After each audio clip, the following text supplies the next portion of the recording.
Alright, so today we're going to focus on finding partial sums of those arithmetic sequences that we talked about yesterday. And then we're going to do some real world applications. So there are actually two equations to find the partial sum. Okay, so I'm going to have you write down both. And then after you've written them down, I want you to just take a look at them and see what the difference is between them. So we want to notice what variables we're using. That way we can think about when to use one over the other.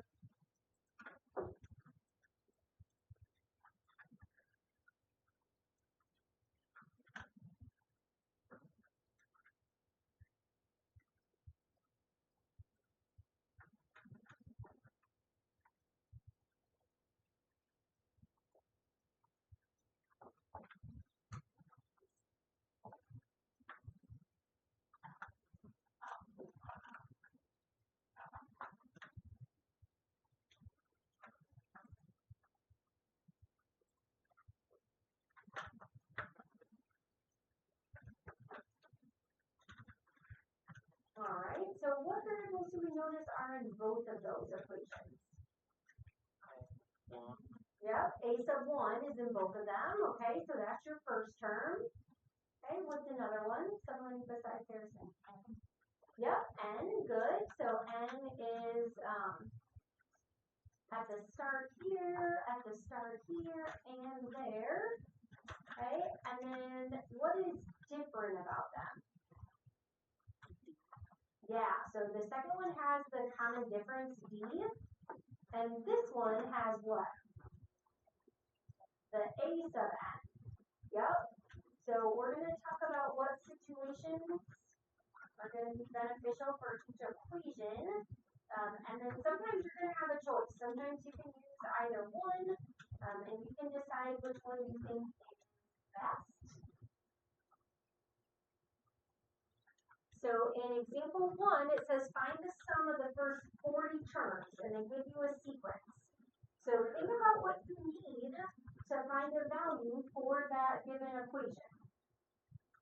Okay, we're gonna do both methods. So in method 1,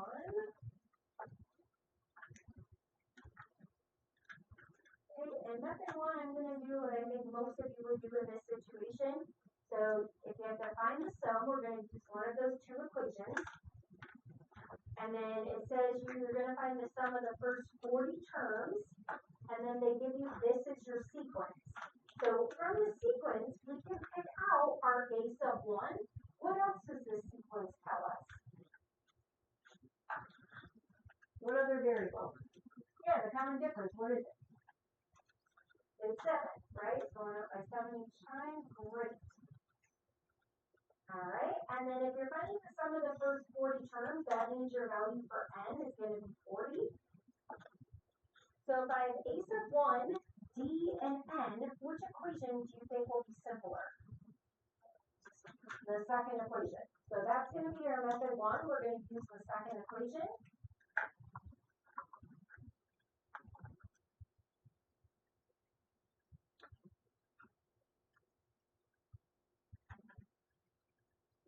Okay, so we don't have the a sub n. That's why we might choose to use the second equation. So s sub 40 is equal to n over 2. So 40 over 2. And then 2 times your a sub 1 is 2 times 3. N minus 1 multiplied by 3. Okay, and then you can use your calculator to go ahead and find that. So I'm going to give you some time to do that now.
Marjorie, yeah, your final answer is 5,580. great. 5,580. All right, so that is method one. Method two, you can use the second equation. You just have to find a sub n first. And we learned yesterday that in an arithmetic sequence, you can just do a sub n is equal to a sub 1, n minus 1 times b in order to find that. So you already know your a sub 1 is 3. Your n value is going to be 40 because this is a sub 40 that we would need to find. And then we would multiply that by the common difference. Okay, so we would do 39 times 7, we would add 3 to that, we would get 276. And once we have that, we can find s sub 40 using our second equation. So if we look at that second equation, it's n, so 40 times a sub 1 plus a sub n divided by 2. And then not surprisingly, when we calculate, we will get 5,580.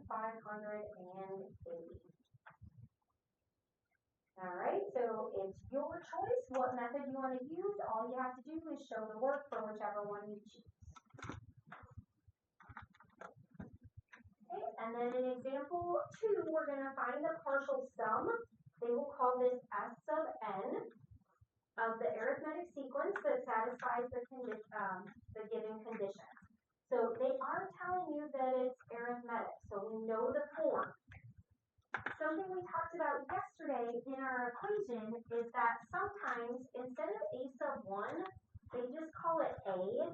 So if they tell you that a is 55, that is the first term. Okay, that is your a sub 1. So again, if we use method 1, which is that second equation, based on what we're given, again, we have the difference, we have the first term, we have the value of n. We can just do s sub 10 is equal to, okay, so your n is 10, so we're plugging that in for n. So I have n divided by 2, so 10 divided by 2. And then it's 2 times a sub 1, so 2 times 55. And then 10 minus 1 times 8.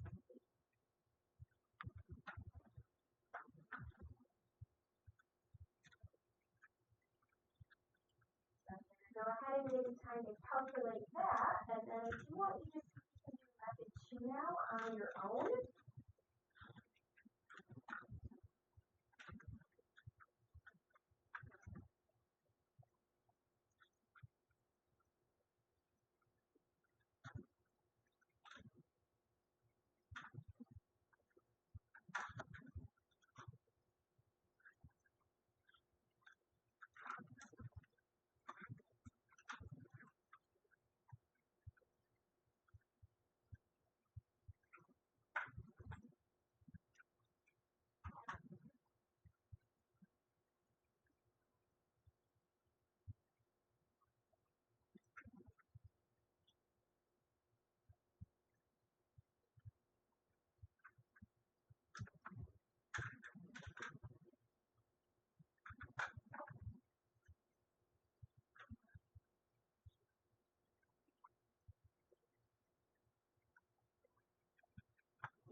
Whenever you have the sum for method 1, let me know what you got.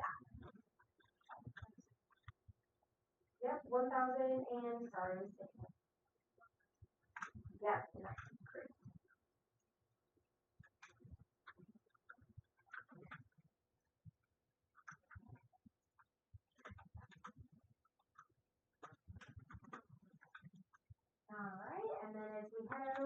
the 2, you're finding a sub 10. That is the a sub n term, because your n value is 10 in this case. So we have 55 plus, and then if you do 10 minus 1, you get 9. Okay, so your value is going to be 160 and you can use that in the second formula. So it's n times, you do your first term, which is given. We just found the last term, divided by 2. Okay, and then again, you get 1,009. So when you do this on your own, it is your choice which method you would like to use.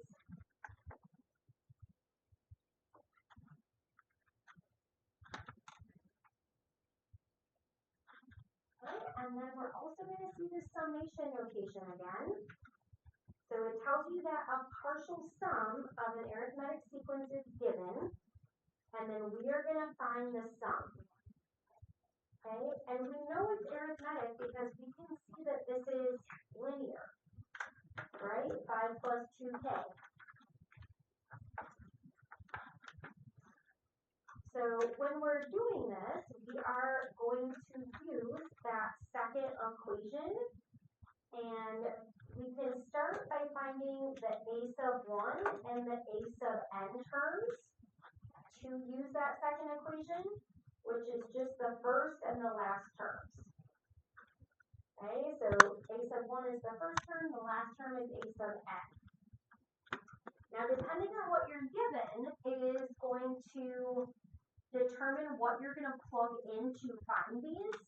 So your starting value is always on the bottom. So if it starts with k equals 1, then you're going to use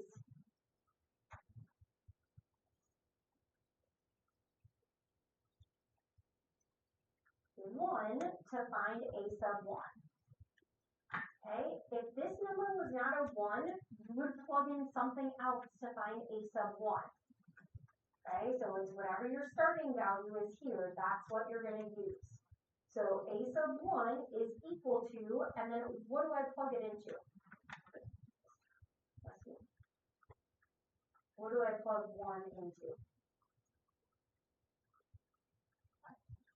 Yeah, this is your equation, right?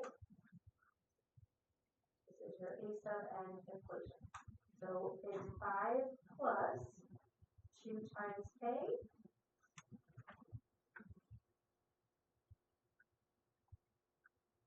So this is our a sub 1 value.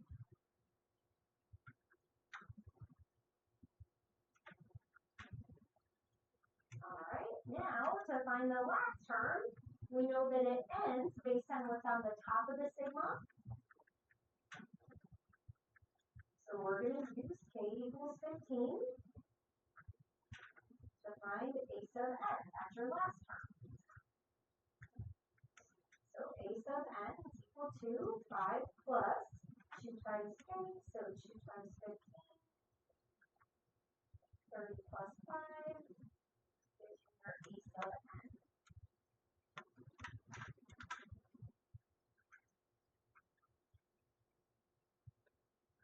Okay, so when you are finding the sum, you have to know how many terms you're adding up.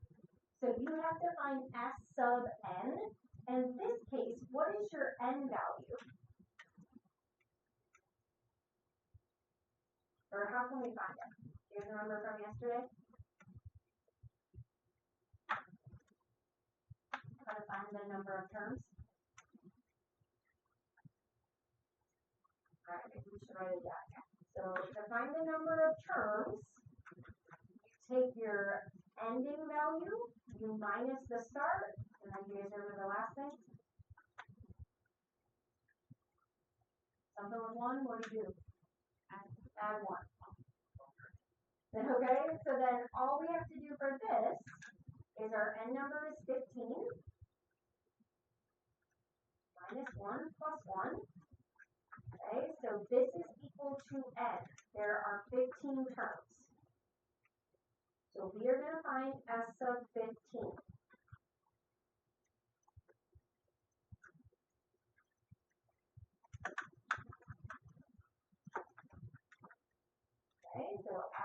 15 is equal to n times, and it's always the average of your terms. Do the first plus the last divided by 2. So your first term was 7, your last term was 35, and then we're dividing that by 2. Okay. You don't have to use a calculator for that. You can.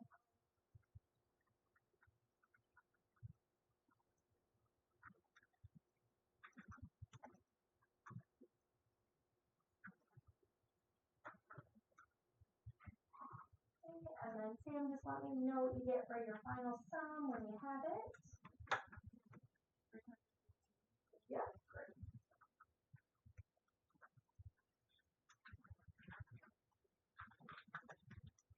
All right. And part B is the same direction. So a partial sum is given, and then you are going to find the sum. Okay, so the first thing you're going to do is find those first and last terms. This one is set up a little bit differently.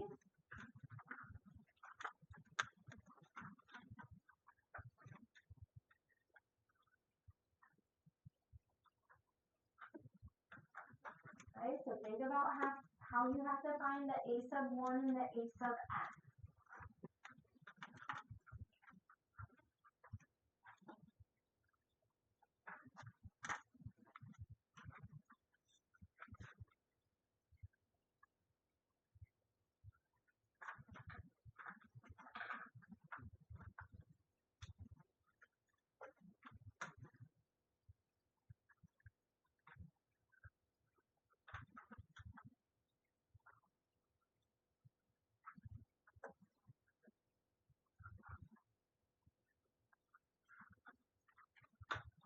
So a sub 1 is always where you start. So what is our starting value for k here? Yeah, your starting value is 2. Okay, so to find a sub 1, you're going to use k equals 2.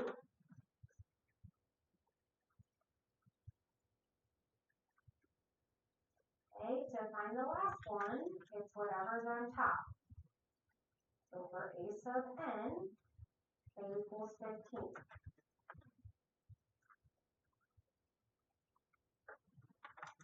Okay, so if you haven't found those, go ahead and do that now, and then you can go on to your second step. I'll actually write down the formula for you. So S sub n equals n, a sub 1 plus a sub n.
Right, and then you know what you get for your a sub 1. Great. Okay, so it's just 2 plus 1, so your a sub 1 is 5. Okay, and then tell me what you get for your a sub n. 31. Great. 31 for a sub n. 2 plus 1. Alright, and then when you are plugging this into your equation, you have to know the number of terms. Have we already found that? Did you have time to do that part? Okay. Gloria, how many terms did you come up with? 14 is right. So it's S of 14. So you have 14 times 5 plus 31 divided by 2. Okay, and then here's going to get your final answer here. That is correct, 252. Okay, so to find the number of terms, remember it's just 15 minus 2 plus 1. So 14. Alright, great. So if you may have started looking at part C, it is a little bit different. So instead of giving you the summation notation, you were given your sequence here, and it says S sub 18. So in step 1, we have to find the common difference, and that's because we are going to use that second, so yeah, we're going to use the equation, and we need to find the a sub n term. So in order to find a sub 1, you need to know what your common difference is, because we don't have the equation now. Okay, we can't see what our a sub n is. We do know that this is a sub 1, but negative 20 is what? A sub 4. It's not your a sub n, because your a sub n is going to be 18. A sub 18. So to find the common difference, you might remember that we have this equation where you can just subtract a sub 2 minus a sub 1 to find that quickly.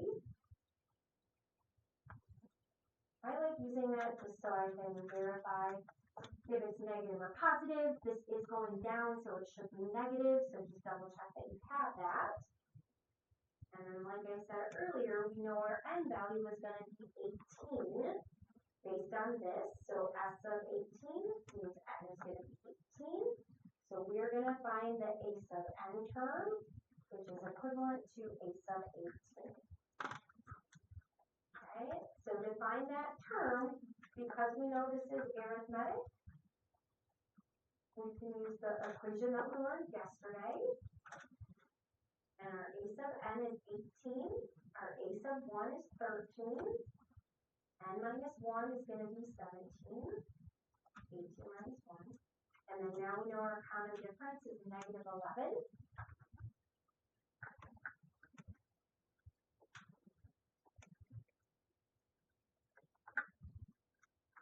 Alright, so when we compute that, we get negative 174.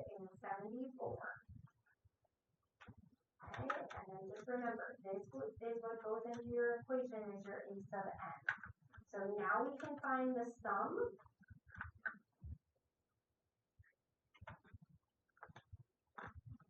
Okay, so we have n times, and it's the same equation we did here, a sub 1 plus a sub n, so 13, and you can either write plus or negative, or you can write minus.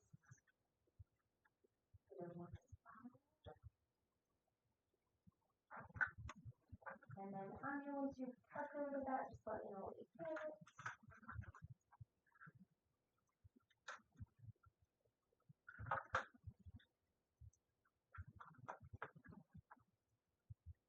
I got negative 1,000. Yeah, that's right. Okay, so negative 1,449. Okay, now the rest of the things that we're going to do are all story problems. So the center section of a concert hall has 15 seats in the first row, 2 additional seats in each subsequent row. We need to find how many seats are in the 20th row. Okay, if you just want to find the seats that are in one row, you can use a sub n is equal to a sub 1 plus n minus 1 times b. Because they tell you here 15 seats are in the first row. So from that, you know that a sub 1 is 15. They give you the common difference, which is going to be a positive 2, since you're adding 2 seats each time. And so to find the 20th row, we can just plug in 20 for n. 20 minus 1 is 19.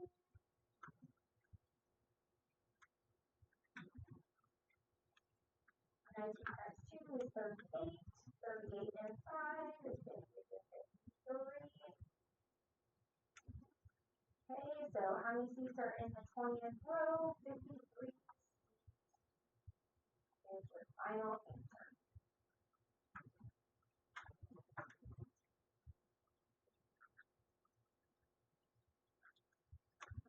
And then in part B, it says how many seats total are in the first 20 rows. So the difference between these questions is this one is asking you for the total amount of seats, which means you are going to have to use a sum equation. Okay, so you're finding S of 20 here. So the number of seats in the row, that is just the term number. The sum is going to be S of 20. Okay, so again, we're going to be using S of n equals n times a sub 1 plus a sub n over 2.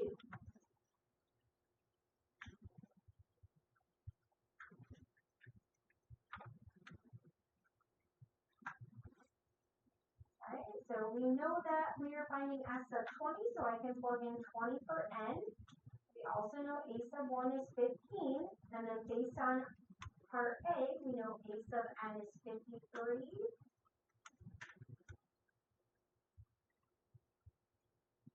And then Gabe, once you've calculated that, let me know what you got. Great. Okay, so your answer is going to be 680 seats total.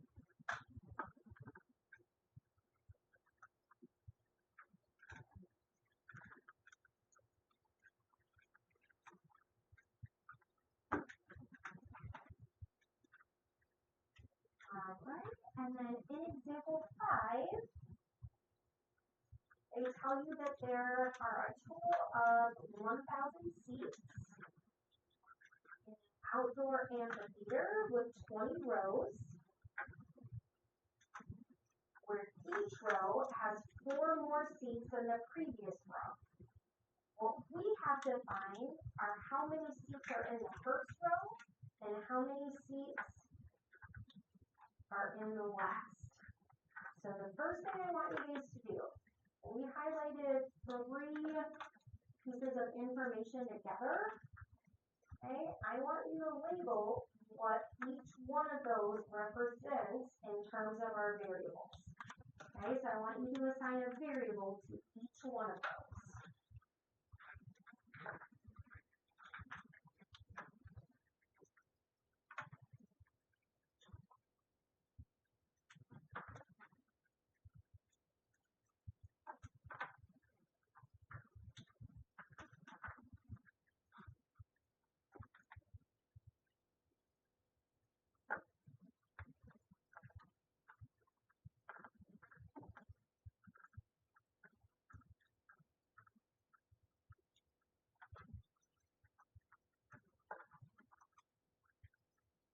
Alright, so you're going to tell me one of those that you labeled.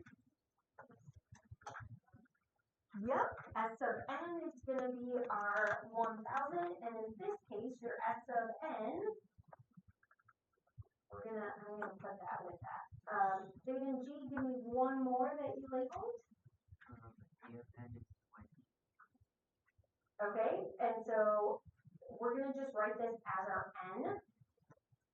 So there are 20 rows, and then a sub n would be how many seats are in the last row. So if our n value is 20, we're going to write this as S sub 20, which is S sub n in this case.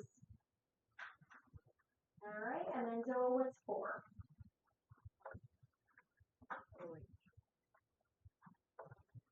The difference, yeah. Okay, so then based on our 2 equations, if we have the value of d, should we use the first equation or the second equation? The second. So we're going to do S sub n equals n over 2. 2 times a sub 1 plus n minus 1 times d. Okay, and we're going to use that to find, it's asking us how many seats are in the first row. So we have to find a sub 1 and we have to find a sub n, which is a sub 20. Okay, so we're going to find a sub 1 and a sub 20. So this we can use to find a sub 1.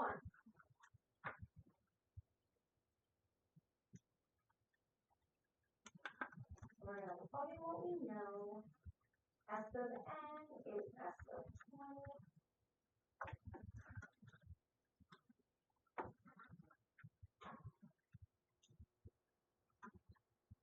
You're trying to find a sub 1, so you will be plugging in everything there.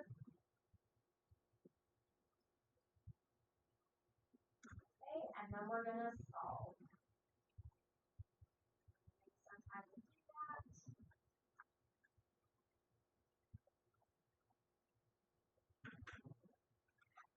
Okay, there are a few different ways that you can solve there. And once you found the first term, I want you to go ahead and find the last term. Think about what equation we're going to use for that.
Alright, so I decided to divide by 10. You could have distributed, that's fine.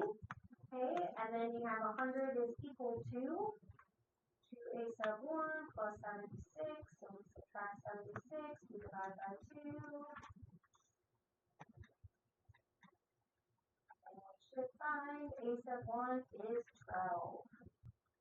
Okay, how many seats are in the first row? 12 seats.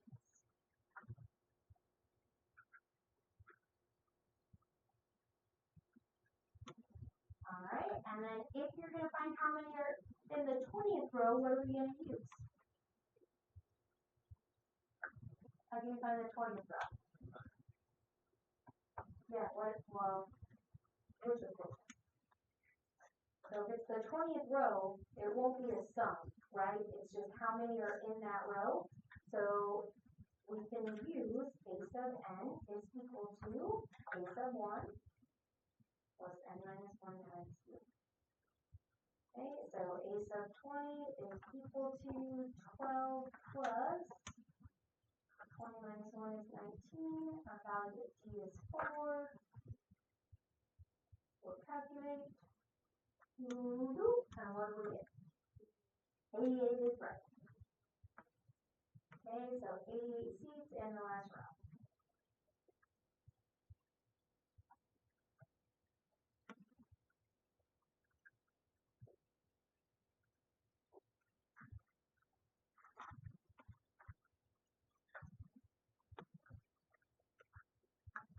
Alright, any questions so far? Ready to tackle this last one? So an architect designed a theater with 20 seats in the first row, 24 in the second, 28 in the third, and so on. If the theater is going to have a seating capacity of 972, how many rows must she put in her design? Okay, so again, with everything that we highlighted, let's assign values to those. What is 20? What is 24? What is 28? Okay, so as you are working with story problems, it's a good idea to label some of those things, start to organize that information. Okay, so what does 20 represent? Base of 1. Okay, 24, base of 2, 28, base of 3. Now, based on this, we can figure out what other variable. D, great, okay, so Kristen, what's D going to be for this? 4 is right. And there's one other value that we can find. Yep, S of n is going to be 972. Now, if we're trying to find how many rows she has to put in her design, what variable are we finding? N. So we're going to find n here. Okay, so because we have the difference, we have these terms, we don't know the last term, we should be using, first we should be using one of our S of n formulas because we're given that. Okay, now we're going to have to use the one that has the common difference in it so that we can solve. So this is the one with the common difference in it. Let's think about why we can't use the other one in this case.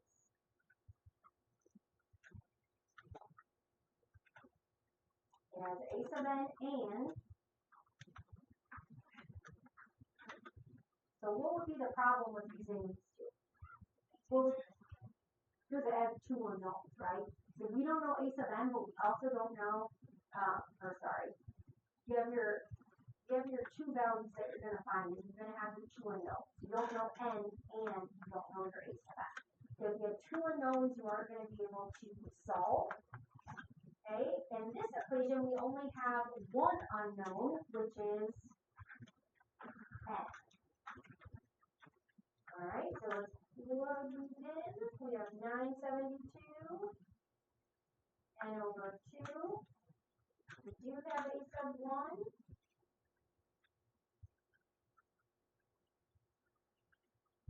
Don't know n, and then we know that e is 4.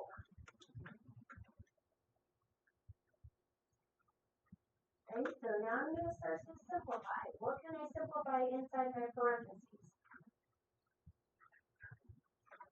I can do 2 times 20. What else can I do over here? Just start, yeah. Okay, so I have plus 4n minus 4. Clean that up a little bit. So I have 4n plus 36. So equal to 972. Okay, I want to keep simplifying. What should I do?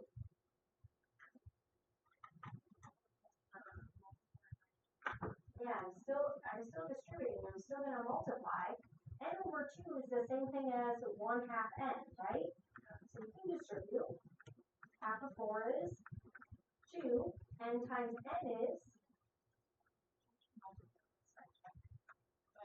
Oh yeah, yep, you can do that too. Yep, you can multiply both sides by 2. Or you can distribute the 1/2. What happens when you have n times n though? You get n squared. So no matter which way you do, you are going to get a quadratic. And then 1/2 of 36 is 18.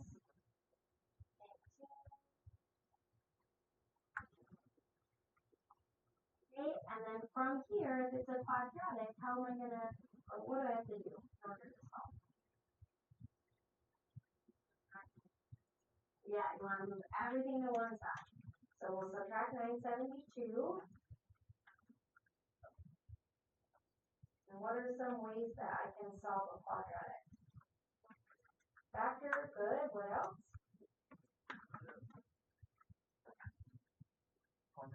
Quadratic formula.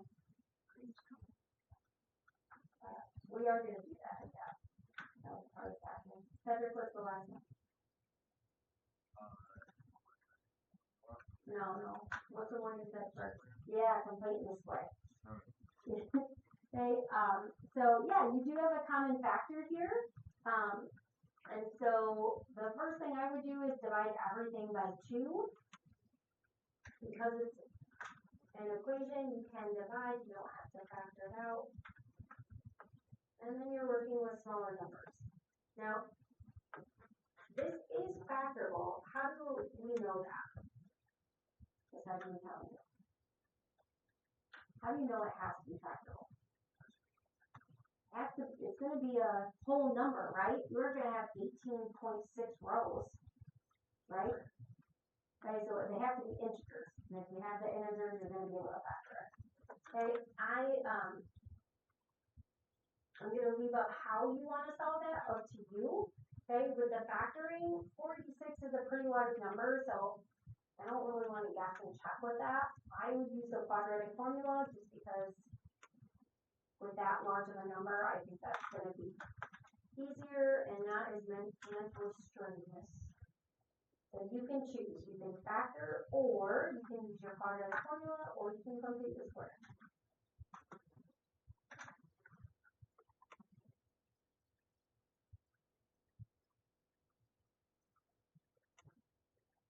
So my A value is 1, my B value is 9, my C value is negative 486. We are finding n, so instead of x equals, I'm going to write n equals. So it's b squared. Sorry, opposite of b plus b squared. Just append the rest.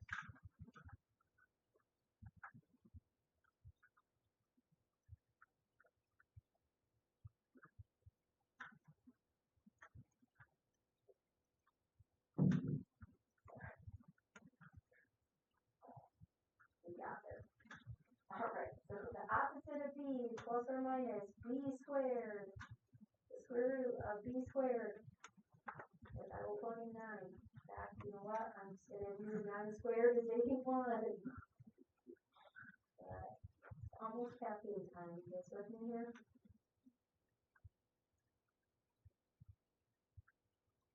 Alright, so 9 squared minus 4ac divided by 2a. Now notice here when you have a negative times a negative, that's going to turn into plus. Okay, so we're going to multiply, we're going to add 81. And remember, I told you this was going to be an integer, so this should be a perfect square. So when you take the square root of 2025, what do you get?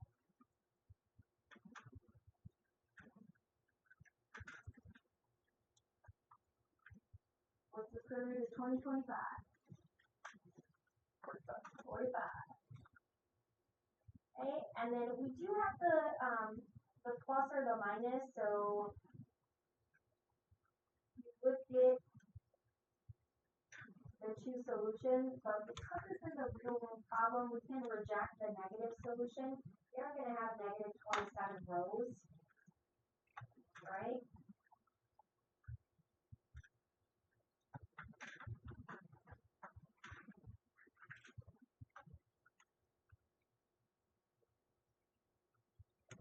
Okay, right here we will get 18. So there are 18 rows.